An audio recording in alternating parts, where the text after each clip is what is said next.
یہ جو چھپ کر کیا گیا صدقہ ہے، ایک حدیث کا مفہوم آتا ہے، یہ انسان کو سوء الختام سے بچاتا ہے، بری اینڈنگ سے بچاتا ہے، بری موت سے بچاتا ہے، ناگہانی موت سے بچاتا ہے۔ خوب صدقہ کیا کریں، خوب صدقہ کیا کریں، اللہ کی رحمت آپ کے اوپر نازل ہوگی۔ صحابہ کے لیے آتا ہے کہ راتوں میں گھر سے نکل جایا کرتے تھے اور غرباء کو ڈھونڈ ڈھونڈ کر ان کو صدقہ دیا کرتے تھے۔ بعض صحابہ کے لیے آتا ہے خاموشی سے ان گھروں کے باہر جن کے بارے میں وہ جانتے تھے کہ یہ غریب ہیں، ان کے گھروں کے باہر کھانا رکھ کر چلے جایا کرتے تھے، اناج رکھ کے چلے جایا کرتے تھے، سیکرٹ صدقہ کیا کرتے تھے۔ حضرت ابو ہریرہ سے صحیح مسلم میں حدیث آتی ہے جس کا مفہوم یہ ہے کہ ایک شخص تھا، آپ صلی اللہ علیہ وسلم نے بتایا ماضی میں ایک شخص تھا جس کو چھپ کر صدقہ کرنے کا بڑا شوق تھا۔ ایک رات اس نے فیصلہ کیا کہ وہ رات میں نکلے گا اور کسی کے ہاتھ پہ صدقہ رکھ دے گا۔ اب آپ امیجن کریں کہ یہ ہمارے شہر کی طرح کا معاملہ نہیں ہوتا تھا، وہاں پر تو جس کے ہاتھ میں چراغ ہوتا تھا، جس کے ہاتھ میں کوئی اس کی جو ہے وہ لالٹین ہوتی تھی، اس کے پاس روشنی ہوتی تھی، ادروائز تو پچ ڈارک ہوتا تھا، صرف آسمان پر ستارے اور چاند کی روشنی ہوتی تھی، وہ بھی اگر فل مون ہو تو، ورنہ تو اندھیرا ہوتا تھا۔ تو لوگ چلتے ہوئے بس ایک سایہ دیکھا کرتے تھے کہ کوئی چلتا ہوا آ رہا ہے، یہ نہیں پتا چلتا تھا کہ کون چلتا ہوا آ رہا ہے۔ تو اس شخص نے فیصلہ کیا کہ یہ رات میں جائے گا اور چھپ کر صدقہ کرے گا۔ اس میں آتا ہے تصدق اللیل علی زانیہ، اس نے کیا کیا، اس نے اندھیرے میں ایک پروسٹیٹیوٹ کے ہاتھ پہ صدقہ رکھ دیا۔ جب صبح اٹھا اور شہر میں گیا تو لوگوں میں باتیں ہو رہی تھیں، اس نے سنا، وہ لوگ باتیں کر رہے تھے کہ تمہیں پتا چلا رات میں کسی نے زانیہ کے ہاتھ پر صدقہ رکھ دیا۔ یہ گھر گیا، اس نے اللہ سے دعا کی اور کہا اللہم لک الحمد، اللہ میں نے تو صرف آپ کے لیے صدقہ کیا تھا مگر یہ تو ایک پروسٹیٹیوٹ کے ہاتھ پہ چلا گیا۔ تو اس نے ارادہ کیا وہ اگلی رات پھر جائے گا اور پھر چھپ کر صدقہ کرے گا۔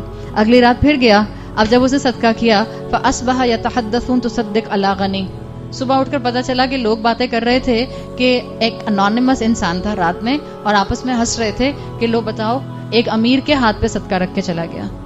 وہ بیچارہ بہت ہی پریشان ہوا، اس نے کہا اللہم لک الحمد، یا اللہ کیا میرا صدقہ قبول نہیں ہو رہا، آج پھر صدقہ کروں گا۔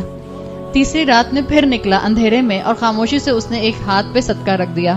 اب کیا ہوا، تصدق علی السارق، سارق کون ہوتا ہے، چور، اب اس نے ایک چور کے ہاتھ پہ صدقہ رکھ دیا۔ اب میں یہ حدیث پڑھتی ہوں مجھے خیال آتا ہے چور بھی کتنا جینون تھا، یعنی چور نے صبح سب کو بتا دیا کہ ایک شریف آدمی رات میں میرے ہاتھ پہ صدقہ رکھ کے چلا گیا۔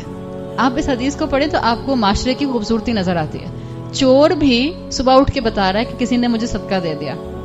تو لوگ اس شخص پھر مذاق اڑانے لگ گئے کہ پھر کوئی انونیمس آیا تھا اور اس نے چور کے ہاتھ پہ صدقہ رکھ دیا۔ اللہم لک الحمد، یہ انسان جو تھا یہ بہت زیادہ ہی اب جو تھا وہ پریشان ہوا، اس نے کہا اللہم لک الحمد علی زانیہ وعلی الغنی وعلی السارق، اللہ میری چیریٹی پتہ نہیں قبول ہوئی یا نہیں ہوئی، میں نے تو 3 دن صرف آپ کی رضا کے لیے چیریٹی کی۔ رسول اللہ صلی اللہ علیہ وسلم کہتے ہیں کہ اللہ تعالیٰ نے ایک فرشتہ اس کو بتانے کے لیے بھیجا کہ تم نے جو بھی صدقہ کیا، زانیہ کو، غنی کو اور چور کو، قبلت، سب قبول کیے گئے۔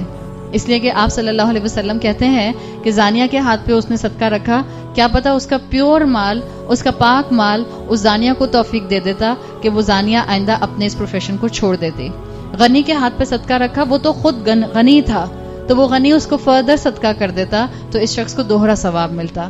چور کے ہاتھ پہ صدقہ رکھا تو کیا پتا چور کو احساس ہو جاتا کہ میرے پاس مال کمانے کے لیے چوری کے علاوہ بھی آپشن ہے۔ جب اللہ رزق دینا چاہتا ہے تو خاموشی سے ایسے ہی پکڑا دیتا ہے۔ تو یہ ایک طریقہ کار تھا۔ آپ نے زین العابدین کا نام سنا ہے، رسول اللہ صلی اللہ علیہ وسلم کے گریٹ گرینڈ سن۔